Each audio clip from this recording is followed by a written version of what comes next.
नमस्कार दोस्तों, साइंस के टॉप एमसीक्यू की क्लास में एक बार फिर से आप सभी का बहुत बहुत स्वागत है। दोस्तों, ये क्लास आपके एमपी पटवारी की एग्जाम की दृष्टि से अति महत्वपूर्ण क्लास साबित होने वाली है, जिसमें हम साइंस के अति महत्वपूर्ण क्वेश्चन पर चर्चा करेंगे। तो सबसे पहला क्वेश्चन आपके सामने आता है कि इनमें से किसे आधुनिक मानव का सीधा पूर्वज माना जाता है। मोस्ट इंपोर्टेंट क्वेश्चन है कि इनमें से कौन है जो आधुनिक यानी प्रेजेंट टाइम पे जो मानव है इनका पूर्वज कहलाता है। मोस्ट इंपोर्टेंट क्वेश्चन है, तो याद रखना है जो होमो इरेक्टस है, ये होमो इरेक्टस वर्तमान में जो मानव है इसके पूर्वज माने गए। तो मोस्ट इंपोर्टेंट क्वेश्चन है, वो आधुनिक मानव के पूर्वज किसे माना गया, तो होमो इरेक्टस को माना गया। अगला क्वेश्चन, शरीर में कैल्शियम ऑक्जिलेट की बहुत ज्यादा मात्रा का कारण बनती है। मोस्ट इंपोर्टेंट क्वेश्चन है कि अगर आपके शरीर में कैल्शियम ऑक्जिलेट की मात्रा बढ़ गई तो आपको क्या नुकसान होता है, तो याद रखना है आपको पथरी की समस्या हो सकती है। मोस्ट इंपोर्टेंट क्वेश्चन है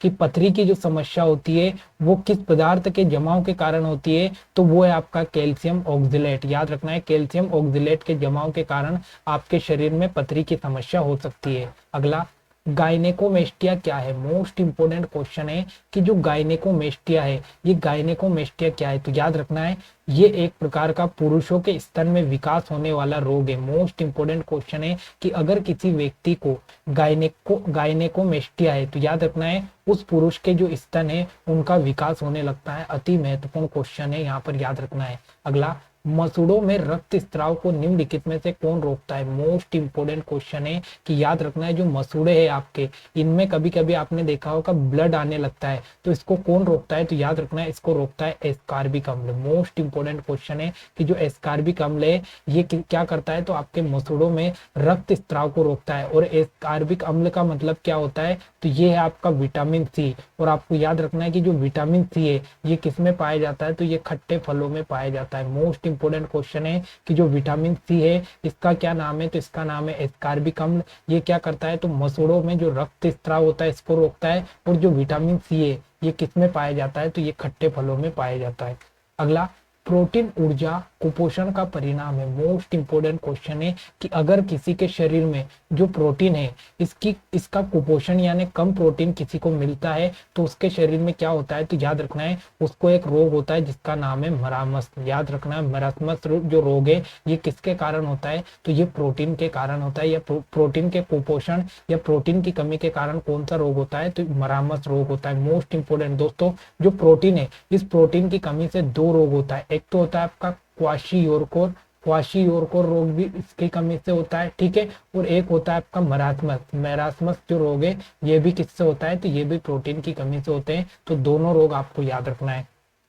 अगला, मानवों में गुणसूत्र की संख्या 21 की त्रिगुणसूत्रता उत्तरदायी है। मोस्ट इंपोर्टेंट क्वेश्चन है कि कोई भी मानव है अगर उसके जो 21वां गुणसूत्र है उस 21वें गुणसूत्र में क्या होती है, तो त्रिगुणसूत्रता आ जाती है। क्या आ जाती है, त्रिगुणसूत्रा या ट्राइसोमी हो जाती है। तो उसको कौन सा रोग होता है, तो याद रखना है उसको होता है डाउन सिंड्रोम रोग। अति महत्वपूर्ण क्वेश्चन है कि जो डाउन सिंड्रोम रोग है ये किसके कारण होता है, तो ये गुणसूत्रों के कारण होता है। और कौन से गुणसूत्र, तो याद रखना है जो 21वां गुणसूत्र है इसकी त्रिगुणसूत्रता के कारण कौन सा रोग होता है, तो इसको डाउन सिंड्रोम नामक रोग होता है।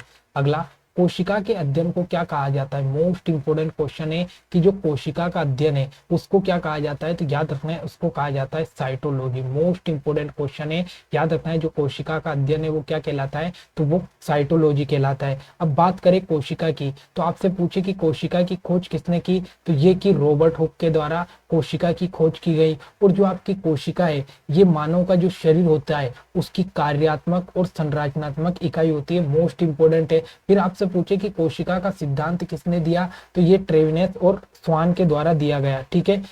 उसके बाद में अगर हम बात करें तो जो केंद्रक की खोज है वो किसने की, तो रॉबर्ट ब्राउन ने की। फिर इंपॉर्टेंट क्वेश्चन है कि जो जीवित कोशिका है, जो जीवित कोशिका है इसकी खोज किसने की, तो ये की आपकी ल्यूवेनहॉक ने। किसने की, ल्यूवेनहॉक के द्वारा जीवित कोशिका की खोज की गई। अति महत्वपूर्ण क्वेश्चन है। तो यहाँ से इतने क्वेश्चन आपको कोशिका से याद रखना है।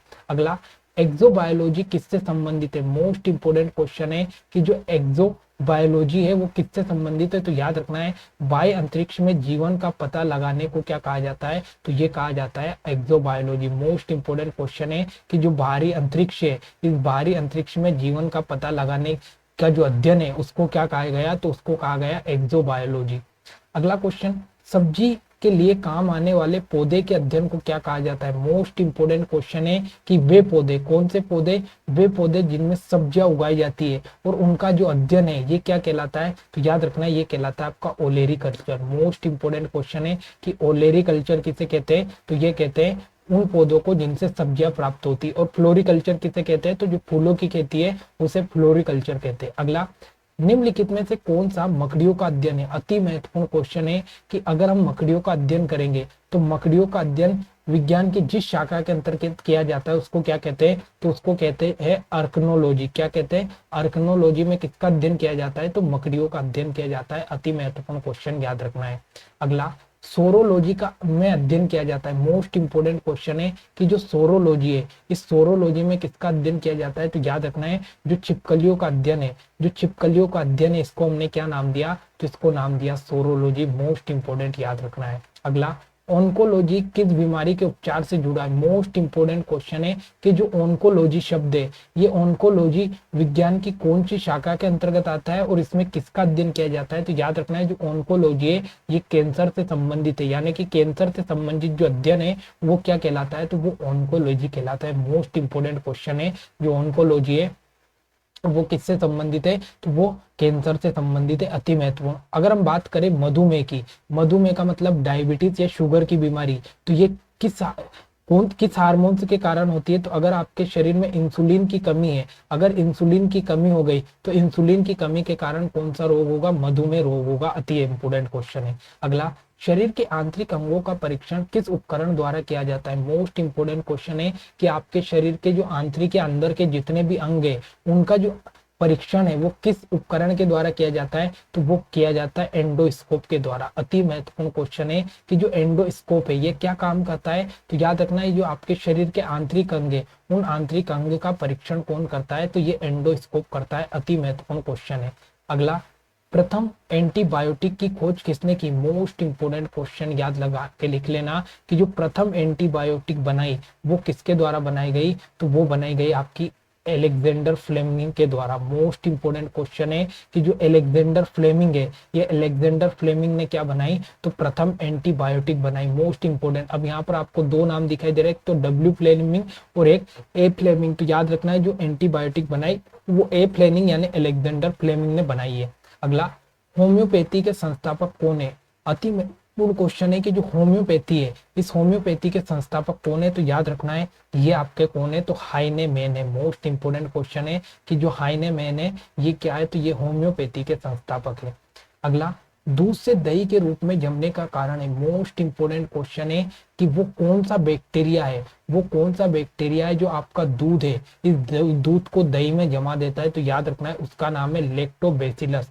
याद रखना है जो लैक्टोबैसिलस है ये एक प्रकार का क्या है, तो ये एक प्रकार का बैक्टीरिया है। क्या है, बैक्टीरिया है। और ये क्या काम करता है, तो ये आपके दूध को किस में जमा देता है, तो आपके दूध को दही में जमा देता है, लैक्टोबैसिलस।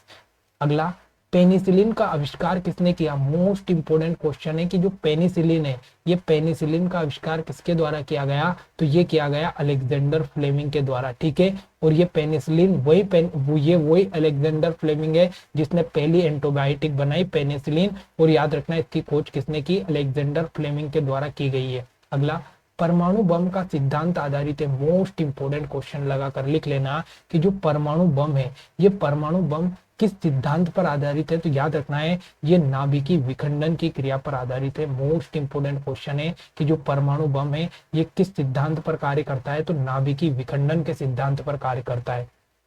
अगला, दही में किस प्रकार का अम्ल पाया जाता है। मोस्ट इंपोर्टेंट क्वेश्चन है कि जो आपका दही है इस दही में कौन सा अम्ल पाया जाता है, तो याद रखना है इसमें लैक्टिक अम्ल पाया जाता है। अति महत्वपूर्ण क्वेश्चन है कि जो लैक्टिक अम्ल है ये किस में पाया जाता है, दही में पाया जाता है। अगला, वे पदार्थ जिनके स्वाद खट्टे होते हैं जो नीले लिटमस के घोल को लाल बना देते हैं वो क्या कहलाते हैं। मोस्ट इंपोर्टेंट क्वेश्चन है कि वो पदार्थ जो स्वाद में कैसे रहेंगे, खट्टे रहेंगे। Most important. और जो आपका नीला लिटमस है इस नीले लिटमस को कैसा बना देंगे, तो इसको लाल कर देंगे, वो क्या कहलाते हैं, तो वो कहलाते हैं अम्ल। ठीक है, तो मोस्ट इंपोर्टेंट याद रखना है कि जो अम्ल होते हैं ये स्वाद में कैसे रहेंगे, पहला तो खट्टे रहेंगे और ये जो नीला लिटमस रहेगा आपका इसको कैसा कर देंगे, लाल कर देंगे।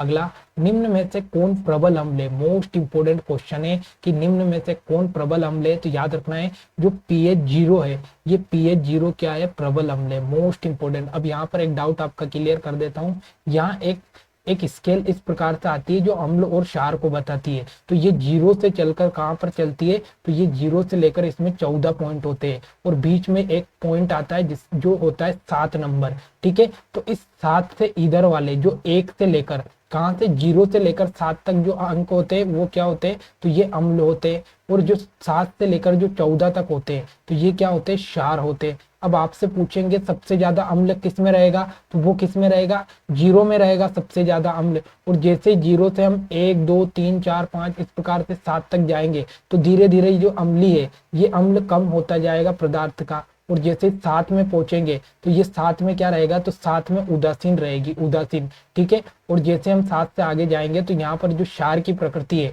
ये बढ़ती जाएगी और सबसे ज्यादा क्षारी कौन रहेगा? तो ये 14 सबसे ज्यादा क्षारी रहेगा। ठीक है, और सबसे ज्यादा अम्ली कौन रहेगा? तो ये 0 सबसे ज्यादा अम्ली रहेगा। अगला, नींबू के रस का पीएच मान क्या है? मोस्ट इंपोर्टेंट क्वेश्चन है कि जो नींबू है इस नींबू के रस जो है इसका पीएच मान क्या है? तो इसका पीएच मान क्या है? इसका पीएच मान 2.2 है। और मैंने अभी बताया कि 0 से लेकर अगर हम 7 तक जाएंगे तो ये क्या होगा? अम्ल होगा। और ये जो नींबू है ये किस में आ रहा है? तो 2.2 में, मतलब नींबू कैसा रहेगा? ये अम्ल रहेगा। और जो अम्ल होते हैं वो कैसे रहेंगे? तो मैंने अभी आपको बताया कि स्वाद में खट्टे रहेंगे। तो इस प्रकार से आपको चीजें याद रखनी है। अगला, मधुमक्खी के डंक मारने पर किस पदार्थ से उपचार करना लाभदायी है? अगर आपको मधुमक्खी ने क्या मार दिया? डंक मार दिया मधुमक्खी ने, तो आप उस पर क्या लगाओगे? तो आप उस पर बेकिंग सोडा लगाओगे। क्या लगाओगे? बेकिंग सोडा लगाना उसमें लाभदायक रहेगा, इसका उपचार करना लाभदायक रहेगा बेकिंग सोडा का। अगला, निम्न में से कौन सी अधातु विद्युत का सुचालक है? मोस्ट इंपोर्टेंट क्वेश्चन है दोस्तों। जितनी भी धातु होती है ये धातुएं क्या करती है? तो इनमें विद्युत का प्रवाह होता है। मतलब जैसे धातु लोहा है तो इसमें आपका करंट लगता है। लेकिन बात करें अधातु, तो कोई भी अधातु क्या है? विद्युत की चालक नहीं होती, मतलब इनमें करंट नहीं जाता है। लेकिन एक अधातु ऐसी है जो विद्युत की सुचालक होती है। सुचालक का मतलब उसमें करंट फ्लो होता है और उसका नाम क्या है? तो वो है आपकी ग्रेफाइट। याद रखना है जो ग्रेफाइट है इसमें से करंट फ्लो होता है। ग्रेफाइट कहाँ पाया जाता है? तो आपने पेंसिल की जो नोक रहती है वो क्या होती है? तो वो ग्रेफाइट होती है। और अगर आप देखोगे तो उस पेंसिल के नोक में उसमें करंट फ्लो हो सकता है। तो इस चीज का आप ध्यान रखना, कभी भी ऐसी गलती मत करना। तो कौन सी धातु विद्युत की सुचालक है? तो वो है आपकी ग्रेफाइट। अगला, कौन सा धातु जल में जलने पर तैरने लगता है? मोस्ट इंपोर्टेंट क्वेश्चन है कि वो कौन सा धातु है जिसको जल में अगर ढालेंगे अपन तो वो जल में तैरने लगता है? तो याद रखना है वो आपका कैल्शियम। कैल्शियम एकमात्र ऐसी धातु है जिसको जल में डालने पर क्या करती है? वो तैरने लगती है। ठीक है।